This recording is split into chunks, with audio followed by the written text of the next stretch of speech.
Hello there, welcome to the Saroy channel. I'm so very glad you've joined me this evening, and I've got a wonderful story for you that you're really going to love.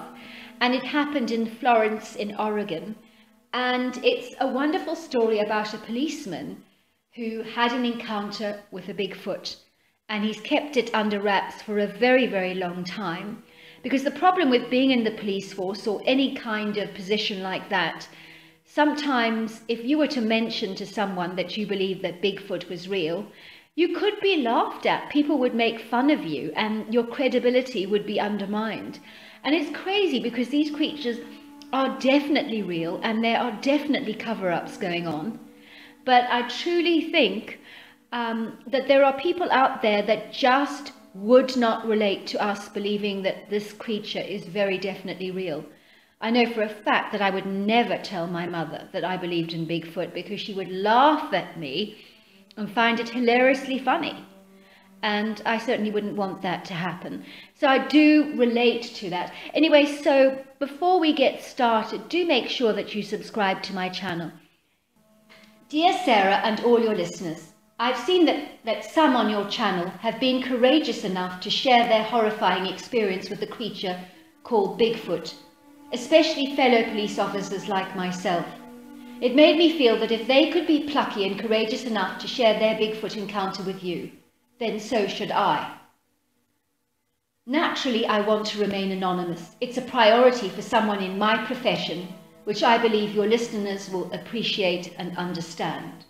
My encounter happened in Florence, Oregon. The property in question was a medium-sized family cabin that was situated on Wohink Lake with 400 feet of lakefront frontage that could be enjoyed from a huge wooden deck that surrounded the cabin, offering the most glorious views over the lake.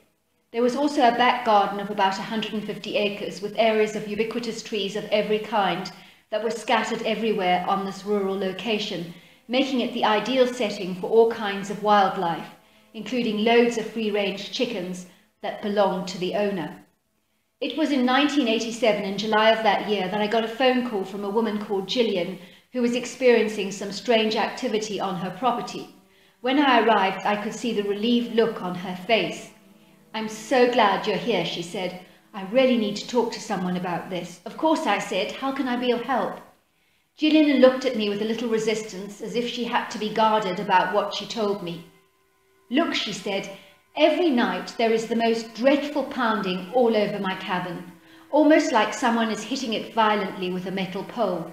The sounds are quite frankly utterly terrifying. I did go out to see if anything was there, but it was deathly quiet outside. Not a sound could be heard, which is unusual. I mean, even the crickets weren't singing on that night. I got the distinct impression that someone was spying on me and hiding. I did hear heavy breathing, but I looked around and no one was there. I walked around the property and there was nothing, but I found 3 of my chicken heads just lying on the ground next to a huge pile of plucked feathers. It really was most bizarre." "Have you ever had anything happen like this before?" I asked. "No," said Jillian, "I can't say that I have."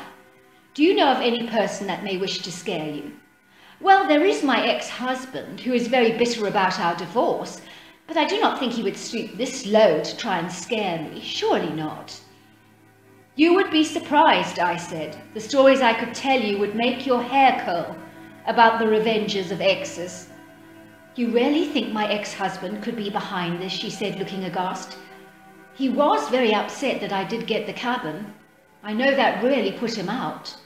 But I never imagined he'd react like this and try and scare me half to death." "It's a distinct possibility," I said, "but it would be foolish for us to jump to conclusions too quickly. There could be multiple explanations for all this." "Should I be worried?" she asked me. "Ma'am, I don't know at this stage, but call me any time, day or night, and I will be out here like a shot," I said. I examined her property for any telltale signs of the intruder, but frankly, all I noticed was a large footprint in the mud. That was very big, and it was of a bare foot. "Ma'am," I said, "just one more question. Does your husband have big feet? And does he ever go around without shoes on?" "Oh, he hates shoes," she said. He never wears them unless it's winter, of course. And yes, he's got big feet. He's 6 foot, you know. How did you know that? Nothing, I said. I was just wondering. I was now convinced that her husband was trying to scare her. Maybe he was angry about her getting the cabin in the divorce settlement and was trying to drive her away from her property so that he could get his greedy hands on it. It was a really beautiful cabin with sensational views. I couldn't blame him for wanting it. I fancied it myself. That night the woman called me again, and this time she was freaking out. Someone had been screeching on her property like a banshee, and the dreadful banging was continuing and getting worse and worse, and someone had thrown a huge boulder through her window and shattered all the glass.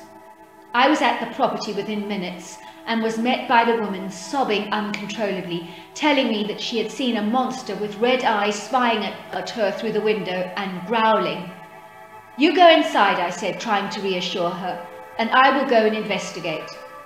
I immediately suspected that the husband was hiding on the property, and I realized that he was a really nasty fellow, putting on a scary mask in order to drive his wife from her cabin. I had seen some nasty husbands in my time, but this took the biscuit with this level of spite. I walked around the rural property with the rambling shrubbery, long grass and beautiful abundant trees. I was lighting up the area with my torch, looking to see if I could detect any noises. It seemed incredibly quiet, almost eerily so, and there were no animal sounds, which was odd for a rural setting. Come out, Mr. Walker, I said. The game is up and I know you're there. You need to give up this ludicrousy of stalking your wife, or she'll fire a restraining order on you, and I will be charging you for wasting police time, so come out from your hiding place now. All was silent. There was no answer. Suddenly I saw a shadowy form peering at me from behind a tree, and now I knew Mr. Walker's hiding place, although I pretended not to have seen it. I decided I would pounce on Mr. Walker unaware and take him by surprise, and then I would cuff him and take him back to the station. So that's exactly what I did. I got on top of Mr. Walker and tried to hold him down, but he was so strong. I really thought it was Mr. Walker in a ghillie suit.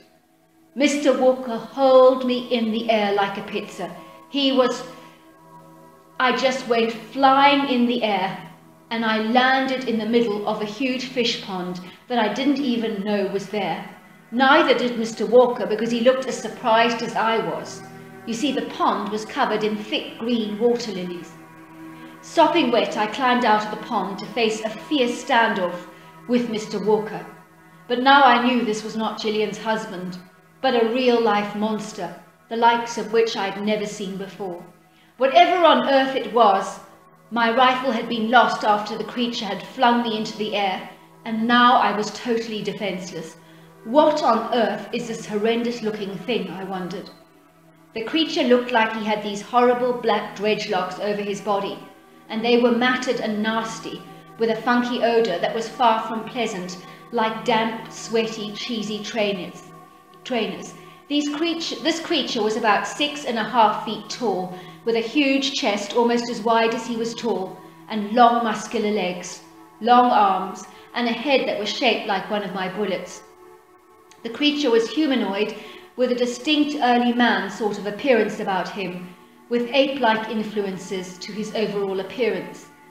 The creature let out the most horrendous scream and glared at me with his huge menacing red eyes.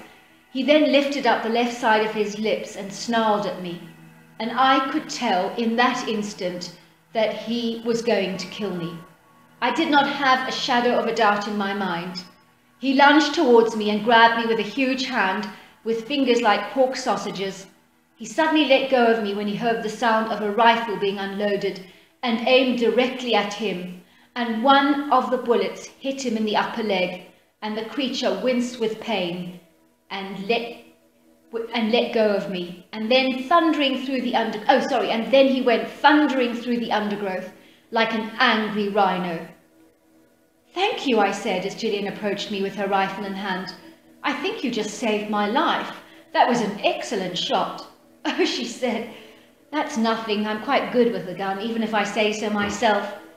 I was just in no doubt that he was going to kill you. I was watching him from the kitchen window, and what a stroke of luck that you ended up in my pond, or I think we would not be talking now. I didn't even know the pond was even here.